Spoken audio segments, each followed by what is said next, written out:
आपको अहम और ताज़ा तरीन खबर से आगाह कर रहे हैं कि मियां चन्नू हादसे में 2 बच्चे शदीद जख्मी, जबकि मां मौके पर ही जान बहक।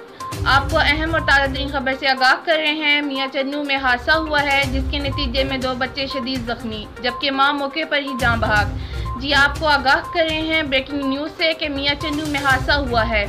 हादसा तेज रफ्तार बाइस पेश आया। जख्मियों में रमज़ान ज़ीशान शामिल हैं, जबकि जाँ बहक खतून की शनाख्त ज़ैनब असलम जोजा मोहम्मद असलम के नाम से हुई। रेस्क्यू 1112 ने जख्मियों को तिबी इमदाद के बाद नाशपुर THQ अस्पताल मुंतकिल कर दिया। ये थी अब तक की लोकल व्यूज़ ताज़ा तरीन। मज़ीद किसी भी खबर से बाखबर रहने के लिए लोकल व्यूज़ TV को सब्सक्राइब ज़रूर करें।